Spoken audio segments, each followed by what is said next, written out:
Hello बच्चों, क्या हाल चाल? सब बढ़िया है? तो बच्चा लोग बहुत एकदम नज़दीक हम लोग क्या है अब अपनी परीक्षा के पहुंच रहे हैं। आज 11 अप्रैल हो गया। 20 दिन बाद मतलब 20 से 25 दिन आपका क्या है परीक्षा बचा हुआ है। 25 डेज़ क्या है शेष बचे हुए हैं।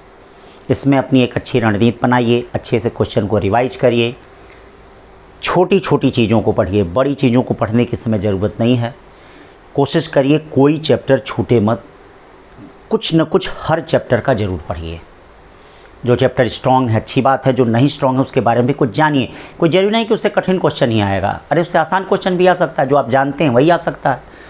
तो आज होल टेस्ट जो हो रहा है, जो 2 बजे से लेके 5:20 तक जो टेस्ट हो रहा है, आज 10वां टेस्ट है।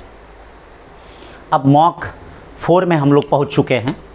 आप जानते हैं कि 22 तारीख से हम लोग की टेस्ट सीरीज़ शुरू हुई है, गुरुकुल की टेस्ट सीरीज़ शुरू हुई है, जो 2 बजे से लेके 5:20 तक होती है। 27 टेस्ट होने हैं, 6 टॉपिक वाइज थे, 21 फुल लेंथ थे। ये आपका आज का टॉपिक है। ये देखिए सारे टॉपिक हैं। इस समय हम लोग क्या है, आज 11 अप्रैल है, हम लोग इसमें आ गए हैं। ठीक है, मॉक 4 में आ चुके हैं। ठीक है भैया, मॉक 4 है आज, मॉक पेपर 4। जैसे पेपर का पैटर्न है उसको ध्यान से देखिए। पेपर सिंपल दिए जा रहे हैं, बहुत ही अच्छे, एनसीईआरटी से रिलेटेड हैं, एनसीईआरटी बेस्ड हैं। कुछ कोई थोड़ा सा कठिन बन जा रहा है, कभी कोई पेपर आसान बन जा रहा है। अपने आप को बैलेंस करिए। इस 2700 टेस्ट में अगर अपने आप को ढाल ले जाएंगे तो पक्की बात है कि भैया 7 मई को आप बेस्ट करेंगे और मिल भी जाएंगे कई क्वेश्चन इसमें से। सबसे बड़ी बात है क्या, मिलना ही मिलना है। आइए पहला क्वेश्चन, अब हम लोग क्वेश्चन से मिलते हैं। An H atom on the ground state excited by a monochromatic radiation of photon energy इतना, the number of emissive lines given by। तो सबसे पहले देख लेते हैं कितना एनर्जी डिफरेंस होगा। ठीक है, excited state by the number of emission line. तो ये बताइए फर्स्ट ग्राउंड स्टेट में कितना होता है? 13.6 होता है। तो 13.6 में से अगर हम 0.056 अगर निकालेंगे, सॉरी 13.056, तो ये लगभग 0.54 के करीब आएगा कि नहीं। और ये आपका किस ऑर्बिट में होता है? ये देखिए, सब याद है आपको, 3, 4, 5। ये देखिए इसमें कितना 13.6, इसमें कितना होता है -3.4, -1.51 कितना होता है -1 ठीक है, इसमें क्या होता है 0.85, इसमें क्या होता है 0.54। इसका मतलब n इक्वल टू कितना है 5। और आप जानते हैं नंबर ऑफ स्पेक्ट्रल लाइन के लिए n -1/2 यानी 5 -1/2 यानी कुल 10 स्पेक्ट्रम लाइन हो गई। कितनी हो गई बच्चा? 10 spectrum line. The radius of nucleus with the mass number इतना। आप जानते हैं रेडियस और एटॉमिक मास में क्या रिलेशन है? R directly proportional to A पे 1/3। आप R1/R2 इक्वल टू क्या कर दें, A1/A2 पे क्या है 1/3 कर दें कि नहीं कर दें? जब कर देंगे तो आपका आंसर क्या आएगा 1.2 फर्मी आएगा ना बच्चा। फिर आओ ये देखो क्या कर रहा है। A man of 80 kg attempts to jump from a small boat of mass 40 kg। ये देखो ये बोट है और ये है किनारा, ये है आदमी 40 kg का है भैया, और ये क्या है 80 kg की है boat. On the shore he can generate a relative velocity of 6 metre per second between himself and the boat his velocity towards the shore. ठीक है, वेलोसिटी टुवर्ड्स द शोर। तो अब हम इसमें क्या करते हैं भैया, क्या कर देते हैं, his velocity towards the shore. ठीक है ना। तो सबसे पहले हम एक काम करते हैं, देखिए हम यहाँ पर ये न्यूटन्स के एक्शन लॉ से होगा, जितना इधर एक्शन लगेगा उतना ही वो रिएक्शन लगेगा, जितना वह जंप करेगा। तो मान लेते हैं कि इसमें इस आदमी का मास कितना है 40 kg है। ठीक है, 40 kg है। ये कितने दिया गया है 40 kg दिया गया है। ये देखो 40 kg, तो 40 kg दिया गया है, तो 40 kg दिया गया है। तो अब हम यहाँ क्या करते हैं, हम इसकी वेलोसिटी कितना होगा, सपोज करते हैं v वेलोसिटी से जंप कर रहा है, तो ये -40v हो गया। ये पीछे की तरफ जाएगा, कोई भी एक पीछे कर लीजिए। इसका 80 है और इसकी वेलोसिटी 6 है, तो इसकी कितनी हो जाएगी रिलेटिव वेलोसिटी से अगर सॉल्व करेंगे तो 6 माइनस कितना v इक्वल टू, ठीक है भैया, नेट फोर्स 0 है तो इसका मोमेंटम कंजर्व होगा। 6 माइनस v इक्वल टू कितना हो जाएगा 0 हो जाएगा। क्यों भाई 6 माइनस v इक्वल टू 0 हो जाएगा। अब कितना बचा -40v, वेलोसिटी टुवर्ड्स द शोर पूछ रहा है। ठीक है, -40v, ये हमने ये माना है नाव का, नाव का v वेलोसिटी से इधर की तरफ जा रही है। ठीक है, तो ये 6 माइनस v हो जाएगा। अब ये कितना हो जाएगा भैया, ये हो गया 86 माइनस कितना v।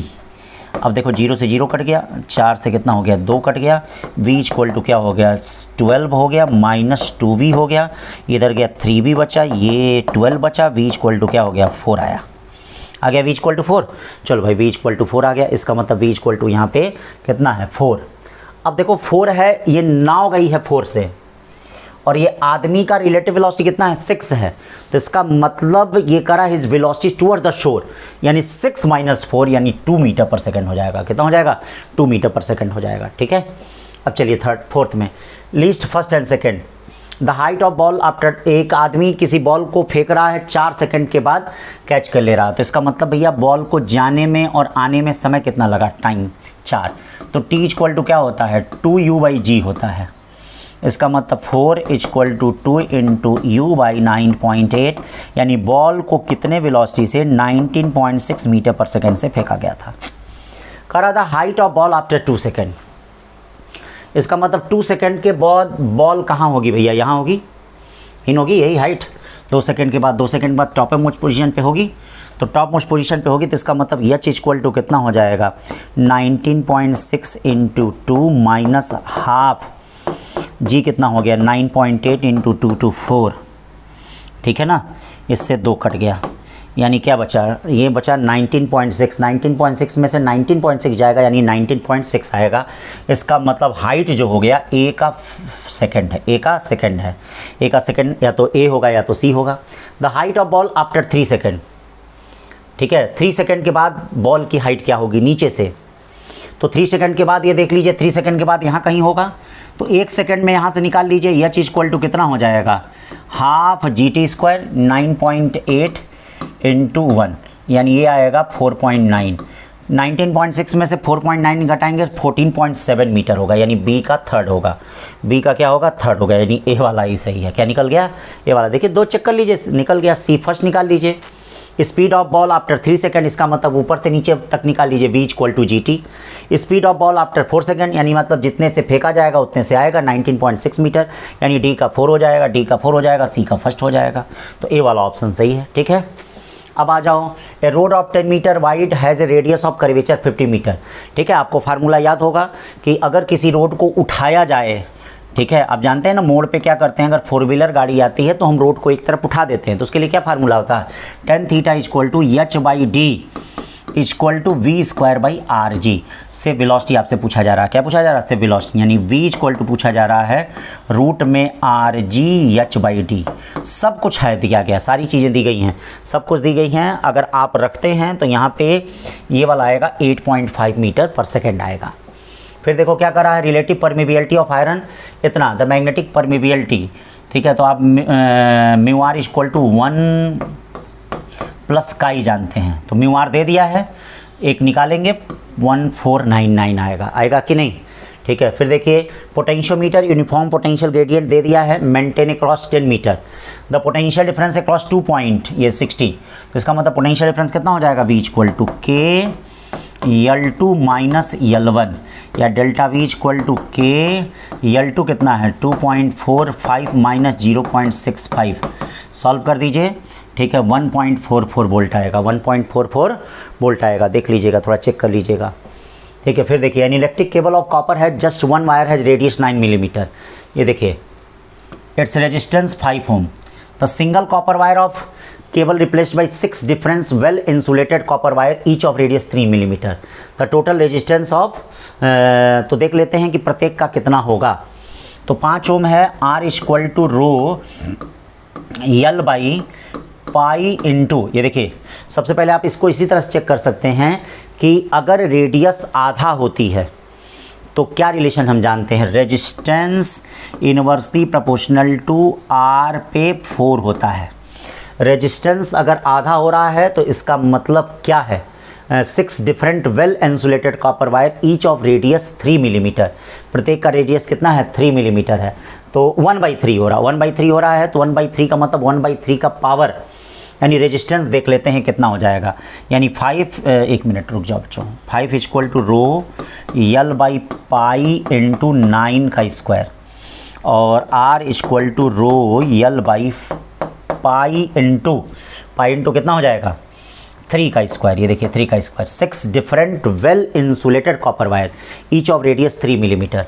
अब देखते हैं कितना रेजिस्टेंस हो जाएगा। 5/r इक्वल टू यहाँ पे 339 और ये 99 81 हो गया, यानी 1/9 हो गया, यानी रेजिस्टेंस जो हो गया वो कितना हो गया, प्रत्येक का रेजिस्टेंस 45 ओम हो गया। अब इसको 6 इंसुलेटेड वायर में कर दिया गया, मतलब 1 2 3 4 5 6, इसका मतलब सारे वायर पैरेलल होंगे, तो प्रत्येक का रेजिस्टेंस कितना हो जाएगा 45/6। 40/6 का 5 का मतलब 7.5 ओम, कितना आएगा 7.5 ओम। ठीक, नवा देखिए, the magnetic field is parallel to surface, then the magnetic flux through the surface as.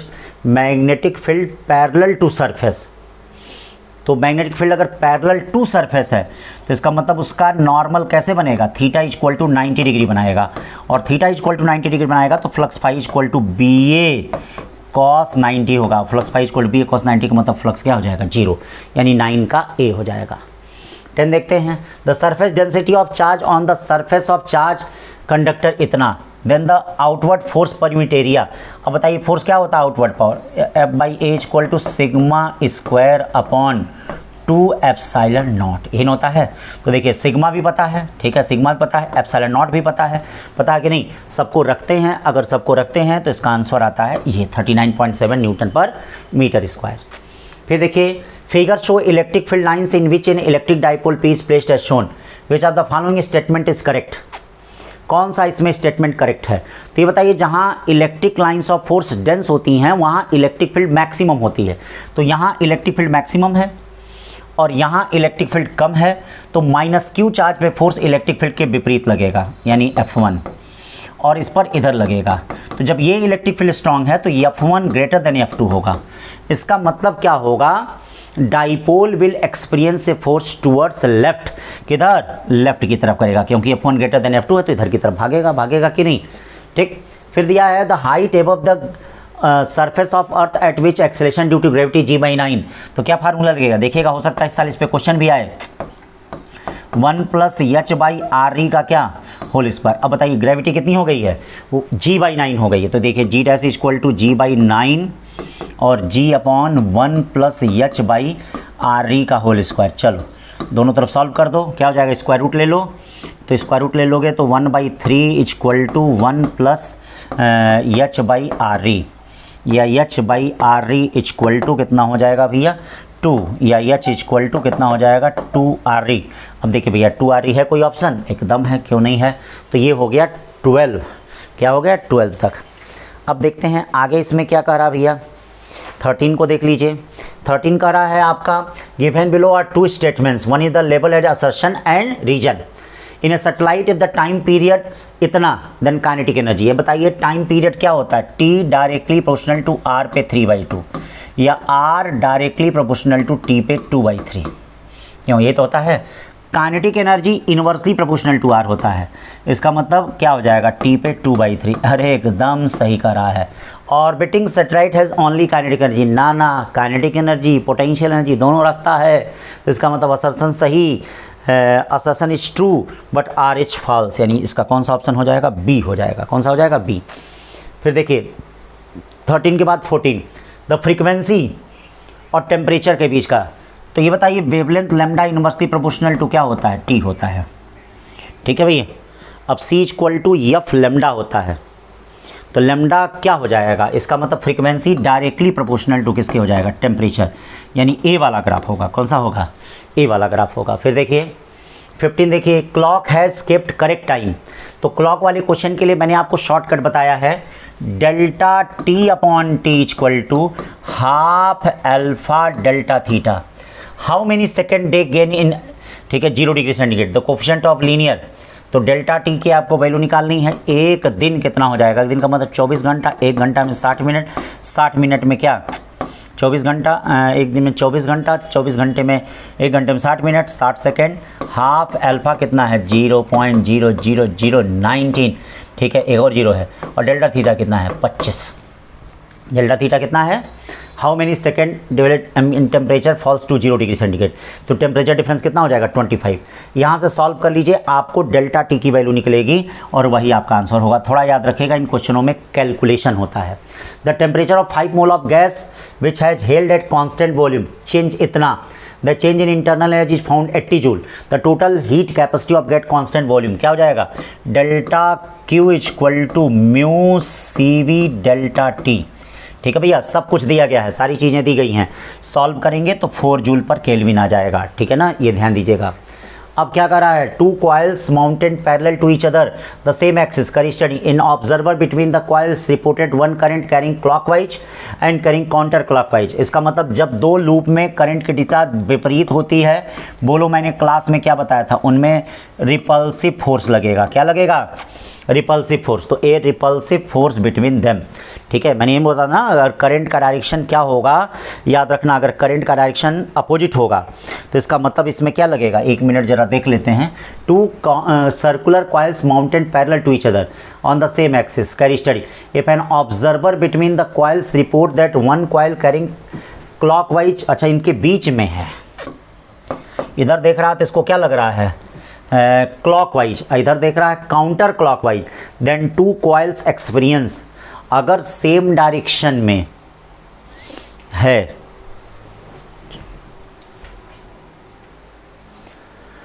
अब देखो बेटा इसमें एक चीज़ ध्यान देना, अरे एक में साउथ पोल डेवलप हो जाएगा, एक में नॉर्थ पोल डेवलप हो जाएगा। ठीक है ना बच्चों, देखो थोड़ा उल्टा हो गया था, तो इसीलिए रिपल्स स्टडी अट्रैक्टिव फोर्स लगेगा, नॉर्थ और साउथ पोल एक दूसरे को क्या कर लेंगे, अट्रैक्ट कर लेंगे। फिर क्या करा, a stream of electron projected horizontal to the right, ये देखिए इलेक्ट्रॉन इधर फेंका गया। ठीक है, फिर करा स्टेट कंडक्टर करेंगे current is supported parallel to electron stream, ये चलिए करंट हो गया। अब क्या हो गया, then what will be effect on the electron, चलो भैया पहले मैग्नेटिक फील्ड देख लो, ये देखो करंट ऐसे, इसका मैग्नेटिक फील्ड ऊपर होगा, ये dot dot dot dot dot. अब देखिए इसमें इलेक्ट्रॉन जा रहा है, तो इलेक्ट्रॉन जा रहा है तो इसका मतलब क्या होगा, इलेक्ट्रॉन, ये देखिए मैग्नेटिक फील्ड ऊपर की तरफ है और इलेक्ट्रॉन ऐसे टिप में एंटर करता है, मतलब ऐसे आप कर सकते हैं, ये देखिए बाहर की तरफ है तो ऐसे ऐसे करना पड़ेगा आपको। ये क्या होगा, इसमें देखिए इसमें इलेक्ट्रॉन एंटर कर रहा है और मैग्नेटिक फील्ड बाहर की तरफ है, यही ना है, मैग्नेटिक फील्ड बाहर की तरफ है, इसका मतलब इलेक्ट्रॉन बीम ऊपर की तरफ जाएगा, किधर जाएगा, ऊपर की तरफ जाएगा। अब देख लीजिए क्या इसमें ऊपर की तरफ है, कोई है option, the electron stream will pull upward, हाँ ऊपर की तरफ जाएगा, यानी फोर्स ऊपर की तरफ लगेगा। ठीक, तो ये चीज़ है इलेक्ट्रॉन पुल्ड अपवर्ड। फिर करा speed of boat in the still water 15 kilometre and the crate current 3 kilometre per hour, the distance travel, तो डिस्टेंस इक्वल टू क्या होता है, स्पीड इनटू टाइम होता है। तो ये बताओ क्या हो जाएगा, 15 और 3 सेम डायरेक्शन में, 15 + 3 इनटू टाइम कितना 12, 12/60, घंटे में बदल दिया, 12/60। सॉल्व किया, सॉल्व करेंगे तो कितना आएगा इसमें, अगर सॉल्व करते हैं तो 3.6 किलोमीटर आता है ये। फिर क्या करा, 20 there is hole in the bottom of tank having water total pressure 3 atm, then the velocity of water flowing from the hole is, तो total pressure at the bottom is 3 atm, 3 atm है, तो यानी क्या हो जाएगा आपका P equal to क्या होगा, हाफ रो V², यानी V का V equal to √2P/ρ। P कितना है, 2 × कितना है, P कितना है 3, रो कितना है 10⁻3, ये 10⁵, तो इसका मतलब 600, रूट में 600 मीटर पर सेकेंड, रूट में 600 मीटर पर सेकेंड हो जाएगा। There is hole in the bottom of tank having water total pressure at the bottom 3 atm, तो रूट में 600 मीटर पर सेकेंड हो गया। ठीक है बच्चों, अब देखो an iron nail is the drop from A height from the level of A sand it penetrate through a distance x, तो इसका मतलब क्या हो जाएगा, मान लीजिए डिस्टेंस x आया, कितने आया h, तो ये बताइए पोटेंशियल एनर्जी कितनी हो गई, mgh + x, और ये किसके बराबर होगा, वर्क डन Fx, क्यों भैया, law of conservation of energy से, या F इक्वल टू क्या हो जाएगा, mgh/x + 1, mgh/x + 1, यानी 21 का क्या हो गया, A हो गया। फिर देखिए 22 क्या कर रहा है, 220 volt supply connected between point C and B, what will be the potential difference across capacitor C। ठीक है, कैपेसिटर C के क्रॉस पोटेंशियल डिफरेंस कितना हो जाएगा, तो इसका मतलब जो भी होगा वो VRMS होगा, तो ये VRMS कितना हो जाएगा ये बताइए। ठीक है, ये मतलब V0 होगा, VRMS कितना दिया है 220 वोल्ट दिया है, तो V0 कितना हो जाएगा VRMS √2, यानी 220 √2 हो जाएगा। ये देखिए इसके क्रॉस पोटेंशियल 220 √2। फिर क्या करा है, electron in the hydrogen first jump from third excited state to second excited state. तो ये बताइए 1/λ1 equal to R second excited state, third का मतलब सेकंड, यानी सेकंड का मतलब 3 का स्क्वायर हो गया, और ये कितना हो गया, ये 4 का स्क्वायर हो गया। क्यों भाई, एक्साइटेड स्टेट में एक आगे हो जाता है। और फिर क्या करा, and then from second to first यानी 1/λ2 इक्वल टू, ये देखो सेकंड टू फर्स्ट का मतलब सेकंड टू फर्स्ट यानी 2 का स्क्वायर माइनस 3 का स्क्वायर, इन दोनों को सॉल्व कर लेना। λ1/λ2 कितना आ जाएगा, 20/7। काफ़ी इंपॉर्टेंट क्वेश्चन है, फिर आ सकता है। एंड इलेक्ट्रोमैग्नेटिक वेव फ्रीक्वेंसी इतना, passes from vacuum into dielectric medium, permittivity इतना। देन देखिएगा, तो अब देख लेते हैं कि भैया फ्रीक्वेंसी पे तो कोई फ़र्क नहीं पड़ेगा एक मीडियम से दोनों मीडियम में जाने पे, लेकिन आप देखिए स्पीड पे फ़र्क पड़ेगा। v इक्वल टू क्या हो जाएगा, c/रूट में म्यू आर एप्सिलॉन आर होता है। तो म्यू आर दिया नहीं तो इसको 1 मान लो। अब c/रूट में 4 यानी क्या हो जाएगा, c/2, यानी अगर स्पीड आधा हो रही है तो c इक्वल टू f λ होता है, यानी वेवलेंथ हाफ होगा, रिमेन्स अनचेंज, यानी c ऑप्शन होगा। c इक्वल टू f λ होता है ना, तो अगर स्पीड हाफ हो रही है तो वेवलेंथ भी क्या होगी, हाफ होगी। फिर टैंक है, कहा जा रहा कहाँ होल रहे कि भैया मैक्सिमम रेंज हो, तो इसको आप जानते भी होंगे, किसी भी टैंक में अगर बीचों बीच होल कर दिया जाता है, इसको रेंज वाले फार्मूले से डिराइव भी कर सकते हैं, लेकिन कौन ज़रूरत है डिराइव करने का, बीचों बीच अगर क्या है होता है तो इसका मतलब रेंज क्या होता है, उसमें मैक्सिमम होता है। रेंज क्या होता है, मैक्सिमम होता है, तो इसका क्या होगा, h/2 का मतलब ये वाला ऑप्शन। फिर देखो, a gauge pressure both tyre of bicycle 6.9 × 10⁵ pascal, cycle and person riding at a half combination, what is the area of contact. तो इसका मतलब प्रेशर इक्वल टू क्या हो जाएगा, ये देखिए प्रेशर कितना है 6.9 × 10⁵ पास्कल, और ये देखिए mg/2a, ध्यान दीजिएगा, mg कितना 2a, यम दिया है, g दिया है, हमको क्या निकालना, a निकालना। भाई mg/2a मतलब दोनों टायरों का लगेगा ना, दोनों टायर है, एक टायर तो है नहीं, 2 टायर है, तो इसीलिए mg हमने 2 के ये कर दिया। अब हमको एरिया फाइंड करना है, क्या फाइंड करना है, तो क्या यहाँ से एरिया फाइंड कर सकते हैं, और अगर यहाँ से एरिया फाइंड करेंगे तो देखिए कौन सा ऑप्शन होगा, ए वाला होगा, 26 का ए। 27 देखिए क्या कर रहा है, द रे PQ शोन। अब ये देखिए इनका क्या है, क्या कह रहा है, सेम मटेरियल के बने हैं, तो जब सेम मटेरियल के बने हैं तो डेविएशन डेल्टा क्या होगा, सेम होगा, यानी सी ऑप्शन। कौन सा, सी ऑप्शन। फिर देखो 28, रेड लाइट ऑफ वेवलेंथ इतना। अब देखिए म्यू इक्वल टू क्या होता है, ग्लास का, म्यू आर रेड का एयर अपॉन म्यू आर किसमें, ग्लास में होता है, ये होता है म्यू जी, लैम्डा आर किसका, और दोनों का रिफ्रैक्टिव इंडेक्स ग्लास का बराबर होगा, तो यानी lambda R air, lambda R glass equal to lambda violet air upon lambda violet gas. क्यों भैया, रिफ्रैक्टिव इंडेक्स तो समान होगा, ठीक है, चाहे कोई भी लाइट जाए। तो अब देखिए यहाँ पर आपको क्या दिया गया है, then wavelength of glass lambda violet का पूछा जा रहा है, यहाँ से आप सॉल्व कर देंगे तो आपका कौन सा आंसर आएगा, 2750 एंगस्ट्रॉम आएगा। ठीक है बच्चों, ठीक है। 2 block of mass 10 kg 4 kg connected by spring, ये देखिए 10 kg का है, और ये क्या है भैया, ये 4 kg का है, ये एक स्प्रिंग से कनेक्ट है। इम्पल्स कितना दिया जा रहा है, 14 मीटर पर सेकेंड। तो जब इसका 14 मीटर पर सेकेंड है, इसकी वेलोसिटी कितनी होगी, 0। तो वेलोसिटी ऑफ सेंटर ऑफ मास पूछ रहा है, क्या होता है, m1 v1 plus m2 v2 by कितना, m1 प्लस m2 होगा। क्यों, अब बताओ m1 कितना है, 10 × 14 और प्लस ये 0 हो जाएगा, और ये क्या हो जाएगा 10 प्लस 4, इसका मतलब कितना आएगा 10 metre per second. The velocity of centre of mass 10 metre per second आएगा।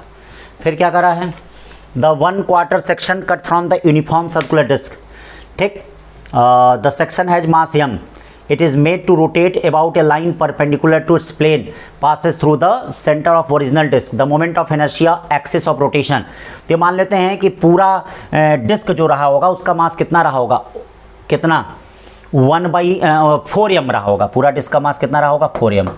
अब बताइए पूरे डिस्क का मोमेंट ऑफ इनर्शिया कितना हो जाएगा, 1/2 4m r² हो जाएगा कि नहीं। ठीक है, ये देखिए 2 से 2 कट गया, यानी 2mr² हो गया। अब इसका जो मोमेंट ऑफ इनर्शिया होगा 1/4 होगा, तो इसका मतलब mr²/2, mr²/2 का मतलब कौन सा ऑप्शन होगा, ए वाला होगा, 30 का ए होगा। फिर देखते हैं 31, the following which one have diode reverse biased, कौन सा रिवर्स बाइस्ड है। तो देखो भैया, जिसका पी टाइप लोअर पोटेंशियल पे होगा और एन टाइप हायर पोटेंशियल पे होगा वही रिवर्स बाइस्ड होगा। तो ये देखो, ये पी टाइप क्या है, लोअर पोटेंशियल पे है, और एन टाइप देख रहे हो हायर पोटेंशियल पे है, तो इसका मतलब रिवर्स बाइस्ड कौन सा होगा, बी वाला होगा। कौन सा होगा, बी। फिर देखो क्या करा है, 4 charge are arrange at the corner of square ABCD of side D as shown in the figure, the work required to put together this arrangement. इसका मतलब पूरे सिस्टम की जो पोटेंशियल एनर्जी होगी वही वर्क डन के बराबर होगी, यानी work done W equal to क्या होगा, ये देखो, इनके बीच का पोटेंशियल एनर्जी प्लस माइनस इनके बीच का प्लस माइनस इनके बीच का प्लस माइनस, यानी 4kq² बाई कितना हो जाएगा, D माइनस। फिर देखो, इनके बीच का प्लस प्लस इनके बीच का plus plus plus 2kq² by d√2 हो गया, d√2 हो गया। ठीक है, अब आप क्या कर सकते हैं, यहाँ से kq² बाई ये कॉमन ले सकते हैं, तो ये वाला आएगा डी आएगा, ए आएगा। कौन सा आएगा, ए। ठीक है, फिर क्या कहा है लिस्ट, इसमें थोड़ा सा चेंज था, ये गामा कर लीजिएगा आप लोग, क्या कर लीजिएगा, गामा। तो सब कुछ जानते ही हैं, इसमें कहीं कुछ बताने की ज़रूरत ही नहीं है, कौन सी स्पीड कौन सी है, तो यानी इसमें ए वाला ऑप्शन सही है। कौन सा सही है, ए। सारी चीज़ें आपको पता ही है, याद किए रहिए। The gyromagnetic ratio of an electron, अब देखिए m/l/m और l का रेशियो क्या होता है, E-E/2m होता है। m क्या हो जाएगा भैया, m -E/2m l कहेंगे, इसको कहेंगे कि नहीं। तो बताइए m क्या होता है, नेगेटिव होता है। क्या होता है, नेगेटिव होता है। तो देखिए नेगेटिव होगा इलेक्ट्रॉन के लिए, और प्रोटॉन के लिए प्लस होगा। फिर क्या करा, double slit experiment immersed in liquid, तो लिक्विड में इमर्स करेंगे तो वेवलेंथ कितना हो जाएगी, λ' इक्वल टू λ/μ। ठीक है, फिर क्या कहा जा रहा है, वेवलेंथ कितना है, ये देखिए 6300/μ1.5। विड्थ पूछा जा रहा है, विड्थ कितना होगा, λ'(d/d), सब कुछ पता ही है, सारी चीज़ें रख दीजिए। लैम्डा यानी 0.63 मिलीमीटर आएगा। ठीक है, फिर देखिए 36 क्या कहा जा रहा है, if green light is just totally internal reflection then the emerging light in air contains theta. अब ये बताइए क्या होता है, क्रिटिकल एंगल क्या होता है, साइन इनवर्स 1 कितना होता है, म्यू। ठीक है भैया, साइन इनवर्स 1/μ। तो अब आप जानते हैं विबग्योर, VIBGYOR, ग्रीन लाइट को क्या है, ये क्या कर रहा है, green light just totally internally reflected. तो इसका मतलब ग्रीन लाइट, अब ये बताओ, इसके ऊपर की वेवलेंथ का क्रिटिकल एंगल ज़्यादा होगा, और जब क्रिटिकल एंगल ज़्यादा होगा तो इसका मतलब एंगल ऑफ इंसिडेंस की वैल्यू कम होगी, और जब एंगल ऑफ इंसिडेंस की वैल्यू कम होगी तो वह टोटली क्या हो जाएगा, रिफ्लेक्ट हो जाएगा। तो यानी कौन सा होगा, ये येलो ऑरेंज रेड होगा, येलो ऑरेंज रेड होगा। फिर क्या कर रहा है, tuning fork of frequency 2% more than, तो इसका मतलब FA इक्वल टू क्या हो जाएगा, 102/100 यक्स हो जाएगा। FB कितना, 3% कम है, 97 होगा। दोनों का ये डिफरेंस FB/FB कितना दे रहा है, 6 बीट्स दे रहा है। ठीक है भैया, तो अब क्या हो जाएगा, 102 में से 97 गया, कितना बचा, 3 इधर का 2 इधर का, 5/100 यक्स इक्वल टू 6 हो गया, यक्स इक्वल टू 5 से 20 120 हो गया। फिर क्या पूछ रहा था, frequency of A, frequency of A कितना हो जाएगा, FA इक्वल टू ये देखो 102 × 120/100, 0 कट गया। अब 102 12 122.4 हट जाएगा। ठीक है, 37 का बी हो गया। 38 क्या कह रहा, source of sound frequency place in side water. ठीक है, फिर कह रहा है कि भैया एयर में क्या होगा, तो आप जानते हैं कि भैया एक मीडियम से दूसरे मीडियम में जाने फ्रीक्वेंसी कांस्टेंट रहती है, तो 38 का कौन सा होगा, डी। 38 का क्या होगा, डी। 39 क्या है, आप जानते हैं कि ideal gas equation PV equal to क्या होता है, NKT, ये नंबर ऑफ मॉलिक्यूल्स को बताता है, तो इसीलिए n की वैल्यू PV/kT, और जब R आ जाता है तो नंबर ऑफ मोल्स को बताता है, यानी मास अपॉन मॉलिकुलर मास को बताता है। ठीक है, फिर क्या करा, 40 the barrier potential PN junction depends on temperature, एकदम सही बात है, टेम्परेचर डिपेंड करता है। The depletion layer in PN junction region caused by diffusion of charge carrier, सही बात है, डिफ्यूजन ऑफ चार्ज कैरियर, लेकिन दोनों एक दूसरे से अलग है, तो दोनों करेक्ट हैं, यानी सी ऑप्शन स्टेटमेंट फर्स्ट, सी नहीं, statement first and specimen second both correct, यानी डी वाला ऑप्शन सही है। कौन सा सही है, हाँ डी सही है। फिर देखते हैं 41 क्या कहता है भैया, 41 का रहा है particular hydrogen like atom has ground state binding energy इतनी, ग्राउंड स्टेट बाइंडिंग एनर्जी कितनी है 122.4 इलेक्ट्रॉन वोल्ट है, ठीक है। फिर करा then its atomic number is, electron of 90 electron volt can excite, कभी नहीं कर पाएगा। 122.4 इलेक्ट्रॉन वोल्ट एनर्जी है, तो जब तक इससे ज़्यादा नहीं रहेगा तब तक वो एक्साइट नहीं कर पाएगा, तो ये तो एकदम नहीं हो सकता बी। अभी ये भी चेक कर ले रहे हैं। फिर करा an electron of kinetic energy 45.9 electron volt can be brought almost rest by this atom, ठीक है, नहीं, ये भी नहीं हो पाएगा। तो पहले हम निकालते हैं कैसे है। अब इसको निकालने के लिए क्या करेंगे, पहले एटॉमिक नंबर निकालते हैं। 13.6 जेड स्क्वायर इक्वल टू कितना होगा 20, ग्राउंड स्टेट में 10 की वैल्यू 1 है। अब क्या हो जाएगा जेड स्क्वायर इक्वल टू क्या होगा 13 से कितनी बार जाएगा 10, 9 बार जाएगा करीब 9, तो जेड की वैल्यू कितनी आ जाएगी 3, तो इसका मतलब पहला भी सही नहीं है, सी भी नहीं सही है, डी सही है, क्योंकि इस पे देखो 125 इलेक्ट्रॉन वोल्ट एनर्जी दे रहे हैं कि नहीं, और क्या 125 122.4 से ज़्यादा है, एकदम ज़्यादा है। अब इनका चेंज कितना होगा, ये देखो चेंज होगा 125 माइनस 120.4 यानी 2.6, एकदम सही है। तो इसका मतलब डी ऑप्शन सही है। क्या सही है, डी सही है।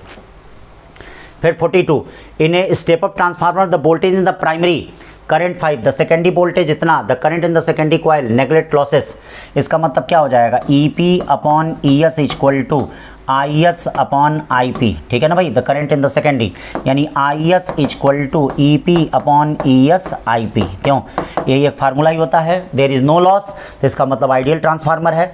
EP कितना है 220, ये देखो 220 है। ES कितना है 22,000, और ये देखो IP कितना है भैया, IP कितना है 5 एम्पियर, 0 से 0 कट गया।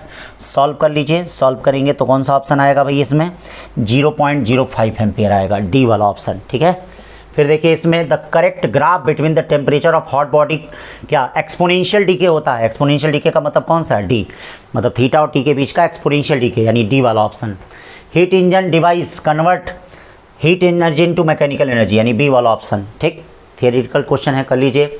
Operation middle of its active region 45 का ये सब है। ये क्या होगा, आप जब किसी भी चीज़ को फायर करते हैं तो ये देखिए थीटा एंगल पे ये कंपोनेंट क्या होता है V साइन थीटा, और यहाँ वर्टिकल कंपोनेंट कितना होता है 0, तो इसका मतलब यहाँ वर्टिकल कंपोनेंट का चेंज कितना होगा V साइन थीटा, कितना होगा V साइन थीटा। फिर देखिए net force on the body 0 will be definitely by rest, ठीक है, देख लीजिएगा सारी चीज़ें, फिर देख लीजिएगा इसमें जो भी है देख लीजिए। फिर 49 क्या कर रहा है, देखिएगा बहुत important question, E equal to minus L DI by कितना DT, E कितना दिया है, E 200 वोल्ट दिया है, ये देखिए L दिया है, DI कितना दिया है 5, और ये कितना दिया है 0.1 सेकेंड। सॉल्व कर लीजिए, L की वैल्यू कितनी आ रही है, L की वैल्यू 4 हेनरी आ रही है, कितनी आ रही है, L की वैल्यू 4 हेनरी आ रही है। यहाँ भी देख लीजिए body move D, force and displacement are perpendicular to each other, ठीक है बेटा। तो इस तरह से ये हमारे 50 क्वेश्चन क्या है हो गए बेटा। इसी तरह से टेस्ट एकदम देते रहिए, डेली टेस्ट दीजिए, डेली टेस्ट हो रहा है, जितना टेस्ट देंगे उतना ही ज़्यादा आपकी स्पीड सही होगी, उतनी अच्छी एक्यूरेसी होगी, उतनी अच्छी कमी पता चलेगी, और जितना अच्छा कमी पता चलेगा अपना उतना अच्छा आप सुधार करेंगे, और जितना अच्छा सुधार होगा उतना अच्छा सिलेक्शन होगा, जितना अच्छा सिलेक्शन होगा उतनी अच्छी रैंक होगी, जितना अच्छी रैंक होगी उतनी ही आपकी जय जयकार होगी। समझ में आई बात भैया? तो आज के लिए बस।